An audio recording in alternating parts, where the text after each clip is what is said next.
Hello, it's Thursday. I'm sorry there wasn't a design video this week. I have been a little bit unwell, but I still just wanted to make sure that I could bring you the T-Rex pattern so that you could enjoy it as well. So this week I'm going to be showing you how to make Puff the T-Rex. Now he is the next in our Sampler-saurs series, and so as you may be able to tell by looking at him, we will be learning the puff stitch today. So we are going to be using that for his claws and for the spots on his back. Okay, let's get into it. All right, so let's talk about tools and materials. So for today, you're going to need 8-ply 100% acrylic yarn in 2 different colors. So I've picked green for my body color and yellow for his puff stitches. And you're also going to need some white to sew on some teeth. You're also going to need a pair of 15mm safety eyes, your 3.5mm hook, a pair of scissors, some pins and needles and stuffing.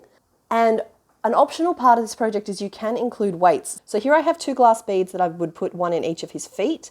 And then I've got a literal landscaping rock that I'm going to place in his belly. So how these 3 things work in conjunction is they put his center of gravity in such a way that he can stand up on his own.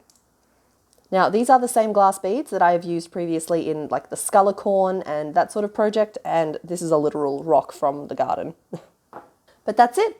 Okay, so let's talk about the construction. So we create the body working from nose to the tip of the tail, and we work a bunch of these puff stitches along the way. Now, we've given this guy a little hat because he's a bit sensitive about his bald spots, but on the pattern we're making today, the spots extend up to the front of the forehead.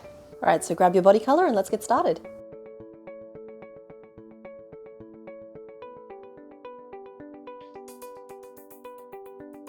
Okay, so that's the first 8 rows all built up. Over the next 5, we're just going to be doing 32 single crochet around in each. I'm going to be starting to add some freckling to the top of his head just by putting some color changes in. Okay, so as my color notes say, I want to work 19 stitches in green and then my first yellow. So I've worked 18 stitches in green up to this point here, and then I'm going to do my color change in the next stitch. So I do that by inserting my hook, yarning over and pulling up a loop, just like we normally would. And then I'm going to hold that color out of the way. So I'm holding it back along my hook like that. I'm going to grab the contrasting color I'm changing to, and I'm going to hold that alongside the hook as well. So you know that I'm holding both strands out in the same direction, and I'm going to pick that up with my hook and complete the stitch with it, still holding it pretty tightly on the back there. So now I've got my new color all ready to work with. Now because I'm just completing 1 stitch in the yellow and then I want to go back to the green, I'm going to be doing a color change in the next stitch as well. So I'm going to insert my hook, yarn over with the color I want the stitch to be, pull up a loop, hold that yellow out of the way, and then I'm just going to pull this green back forward again so we can make as much of a mess as we like on the inside. So I'm going to yarn over with the color I'm changing to and pull through both loops. Now, see, I'm tugging on that yellow just to tighten that stitch a little bit. You know, that gives us a yellow stitch, and now we are back to working in green. So we have 2 green stitches before we want the next freckle. So I'll do just 1 green stitch and then we're going to color change again. Again, just bringing that yellow forward. Haven't trimmed anything off. And changing back to the green. And there we go. Now I'm actually going to leave that yellow attached just like that, and when I come back around to do the next row of freckles, it'll be there already. So yeah, don't trim off your alternate color at this point.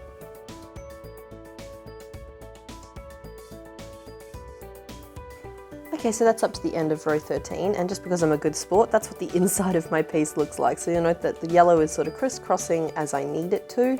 I would normally have stitched over the top of this as I stitched, but I wanted to leave it looking a little rough so you could get a feel for how this yellow zigzags back and forth, because it'll be doing that for me for the rest of the piece wherever I want puff stitches rather than cutting off and reattaching. And it gives us this little freckle on top of the head. All right, so the first sort of specialty stitch to come up in this pattern is actually the half puff, which is, if you're familiar with the puff stitch, it's basically a half one of those. So we've worked up to our first half puff. I've already changed to my other color. What I'm going to do is insert my hook through the stitch, yarn over and pull up a loop, so that gives me 2 loops on my hook. I'm going to yarn over, insert my hook back through, yarn over and pull up another loop, which brings us to 4. Yarn over, insert my hook, yarn over and pull up a final loop, which gives us 6. So if you're familiar with the standard puff stitch, you know that we would work to 11 loops on our hook. I'm calling this a half puff because it's got half the number of loops involved with it. Now I'm a bit tricky with this as well, and I do my color changes as part of the puff stitch. So I'm now going to hold my yellow out of the way, pull up my green, yarn over with it and pull through all of the loops on my hook. Squish it down and do a chain to finish that off. Now in subsequent rows, when we are working into these stitches, I will know that I need to work into the green stitches only, and the yellows don't count as an actual stitch because otherwise you'll end up adding stitches to your round. So that is what the finished sort of half puff looks like. So we're going to do a couple of stitches. And now I'm going to do another half puff, and I'm going to do this one at my normal speed. So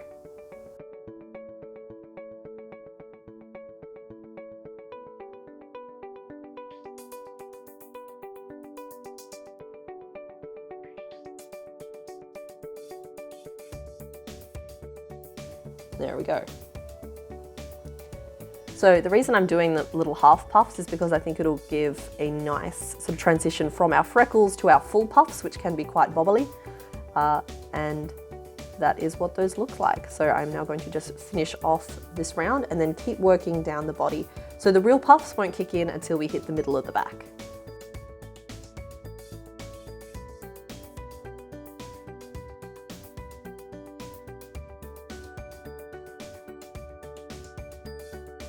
All right, so this row is where we finally start using the full-sized puff stitch. So I've worked up all of the stitches up to that puff stitch, and I'm just changing my color now. Note that I've just picked up that yellow from where it's chilling over here from my last half puff. Just pull it across. No big deal. So the puff stitch will be going into this next stitch here.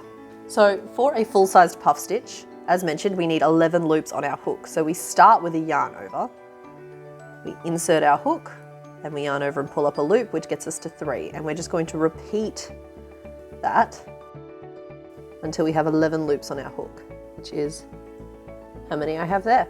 So once again, I'm going to cross my yellow over, pick up my green, and finish that stitch off by pulling it through all of those loops and chaining one on top to finish it off. And then I can just continue working my round. Now once again, because I am chaining to finish off that stitch, it means that in the next round, I will ignore the yellow loops and work in the green loops as the stitch, because otherwise this is actually a kind of increase.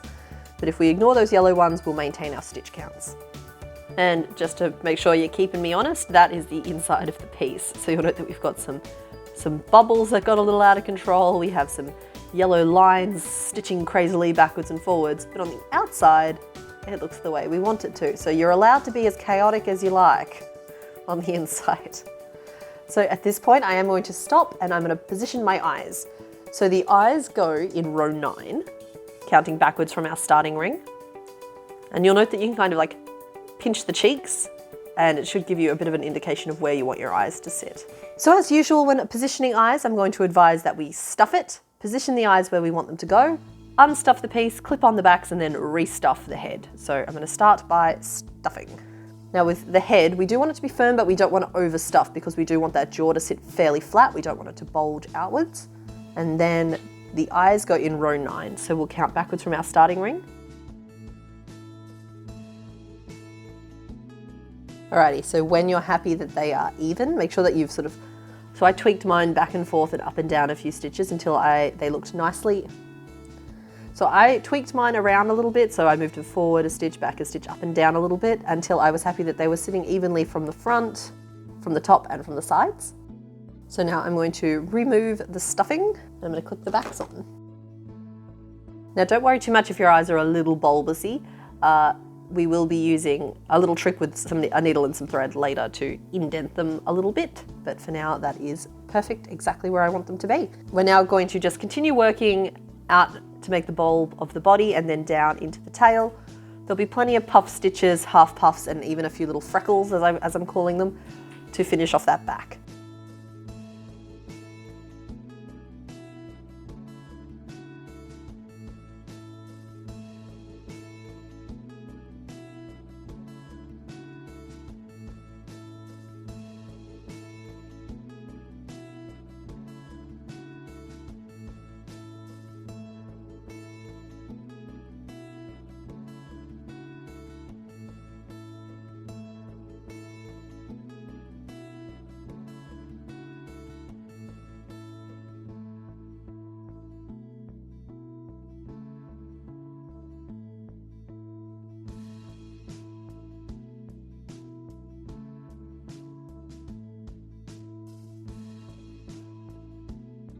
Okay, so we finally finished making our main body and head piece. So what I'm going to do is we're going to stop and do a few little adjustments to the face. You're going to need a needle and some of your main body color. And what I'm going to do is we're just going to indent these eyes a little bit. So how we do that is we do a little locking stitch. And by that I just mean we thread our needle through in the corner of the eye and turn that into a little stitch. Just like that. So that means that when I pull it now, it doesn't slide out. And I'm going to thread this needle through to the same point on the other eye. And if it looks like I did that in one take, it's because I've edited it. There we go. And see, now what I can do is just give this a pull and it brings the eyes closer together, or I can relax it and it brings them further apart. So you'll want to indent your eyes just a little bit. And then when you're happy with them, notice that I'm holding them in where I want them to be. I'm going to do another little locking stitch on the other side. To finish off, I just thread my needle back through and out somewhere a little less conspicuous than the center of the face and trim it off. Okay, so next up we're going to give him a little toothy smile. So I'm going to use some pins to mark how my process with this. So first things first is I identify where that magic ring is, and I want my mouth to line up with the underside of it. I then want to carry it over to level with sort of the center of the eye, and the same thing on the other side. And now with my needle threaded with some white, I'm going to stitch very roughly some triangles across that basic line. This is just one suggestion on how to do the mouth. I think that each of the little stitches look like kind of crooked teeth and add up to a nice effect overall. But there are plenty of other ways that you could add a mouth to your Rex. So yeah, I'm just going to loosely focus on getting some V shapes. Just like that. Okay, so we're now going to pop this fine reptile aside and we are going to make the back legs. So the back legs are worked in a continuous spiral, starting from the hip, and then we work it in one continuous piece all the way down to the sole of the foot, where we do put a weight in at the bottom, which will help him stand up on his own.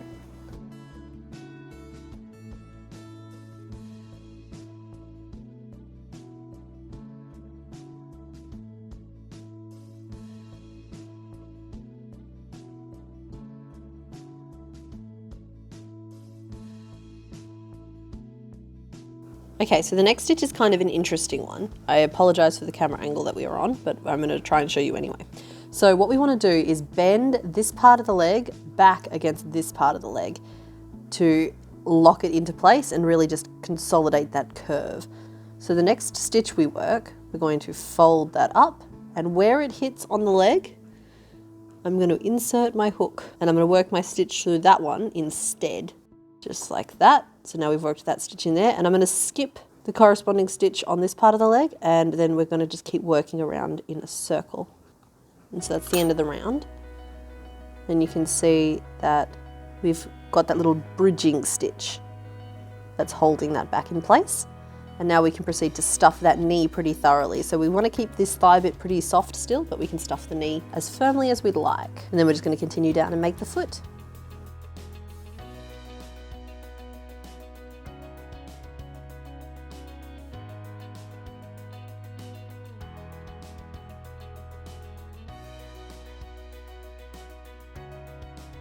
So there is our finished leg, and you are going to need 2 of them. So now we're just going to make the front arms, and they are also made as one continuous piece. We start at the shoulder and work our way down to the elbow and then up to the wrist. And then we use a couple of puff stitches to form the claws.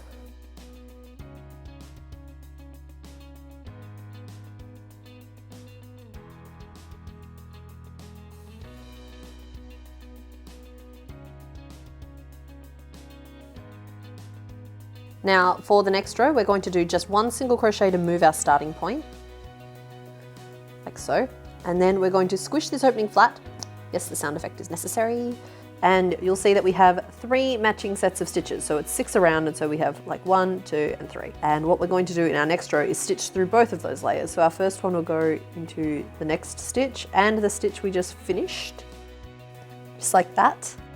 And then complete your single crochet as per usual. And then we're going to do that to the next set of stitches. So the next stitch and the next one. And the last set of stitches. Straight through like that.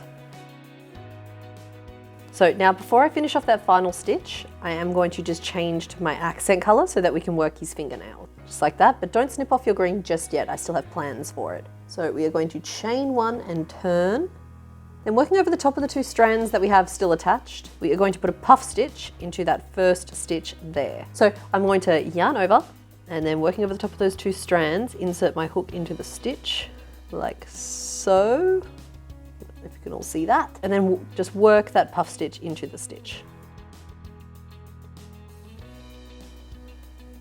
Then yarn over and pull through and chain on top as per usual, and then we're going to slip stitch into that stitch in the middle, and then not stitching over those 2 strands, hold them off to one side. I'm going to put a puff stitch into this final stitch. Now, because we can't finish off in the middle of the air like that, what I'm going to do is then put my hook back through that stitch we just puffed into and put a slip stitch in there to lock that in place, and then we're going to finish off.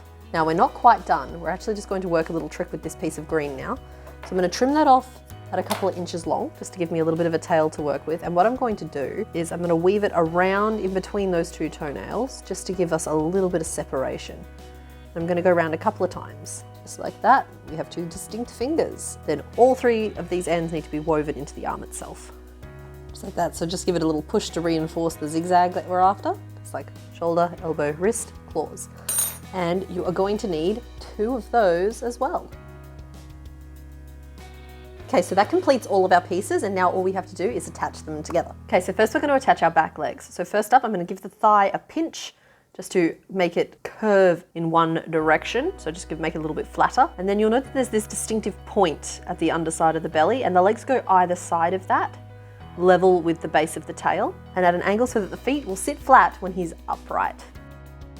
We're just going to pin that in place for now and repeat the same thing on the other side. So give it a squish. And if anything at this point, we do want him to be a little back heavy because the front arms will pull him forward a little bit. So now he has his great big clompers attached. We are going to pin on his arms. So the arms themselves are identical. You want the elbows pointing downwards. And then what we're going to do is there's this narrower part that forms the chest, and the arms go on either side of that, like so. So that's him from underneath, from the sides. And now when he stands, he should balance. It's like a magic trick. Okay, so that goes to prove that the rock that I was supposed to put in his belly isn't necessarily strictly required, but it does make him more stable. So it's just a point of consideration. So now we are just going to take a needle and some yarn and sew all of those pieces on. Making dinosaurs like this kind of just makes me want to create like lizard patterns, like a leopard gecko or a bearded dragon, or I don't know, are there any other lizardy people out there who, I don't know, I think that lizards are the closest we get to being able to keep dragons. And you know, I think we've all heard of horse girls, but I was always very much a dragon girl. So these reptiles are quite close to my heart. So yeah, I'm sorry if this video was a little bit more low energy than usual. I'll try to be back to my usual self next week with the pterodactyl, which you may have seen floating around this video, because I got a bit sick and so I was stuck on the couch for a couple of days, and so all I did was design dinosaurs when I should have been filming this T-Rex, but it's kind of just what happens sometimes, isn't it? I don't know, it's what happens to me. But recently I've been noting a lot of overcrowding on my display shelves, and I'm trying to come up with a way to either store or get rid of the 100-odd toys I've created in the last year. So if any of you have any ideas on how to store your finished projects, please leave them in the comments down below. I would love to hear about them, because I'm worried about putting them in plastic containers. They'll just get moldy. But I don't know if I'm quite ready to part with them either. I don't know, I get very emotionally invested in them all. It's a bit hard to sell them after that, and it's always so hard pricing things. I don't know, maybe I'll just find a charity shop or something that just will take them. I'll attach warning labels to all of them, caution, filled with attitude, and a lot of my hair. I'm really pleased with how those spots all turned out. I just think that looks really great. We're also coming up on the anniversary of this channel. I posted my first video 11 months or so ago, so we're coming up on the 1 year. So if you guys were interested in doing like a Q&A video, or you just wanted to know more about anything, again, just sort of let me know in the comments what I should do to mark the 1-year anniversary of the channel. Because it feels like a pretty big milestone. Like this will be my, what, 51st video published, and oh boy, has it been a grind, but it's been so rewarding. I just, at some point I'd like to talk about all of that, just my experience in starting doing this sort of thing online and in public, when usually it's more of a behind locked doors so that I don't have to talk to people kind of thing. I don't know if anybody relates to that sentiment. I don't know if I'm potentially babbling too much in this video, but I just thought it was about time about time we all sort of sat down and had a bit of a chat. Maybe I'll start streaming at some point too. It'd be really cool to sort of design in real time, maybe with some of you guys online telling me, oh hey, make it have 6 legs. I'll just have to adjust on the fly. That's fun. That sounds like a fun idea. The next Not My Idea video, actually, I will be launching the poll for that pretty soon, potentially next week, but definitely by the week after. So keep your eyes open for that as well. And there is your finished T-Rex. More like Cutie Rex, am I right? That is it for today's video. Thank you so much for watching. You may have glimpsed the pterodactyl that will be showing up next week, so I hope you're looking forward to that. A written version of this pattern has been sent to my patrons and will be available in my store. I will leave links to both in the description down below. Other than that, like if you liked it, comment if you've got something to say, subscribe, and I will see you next week. Okay, bye!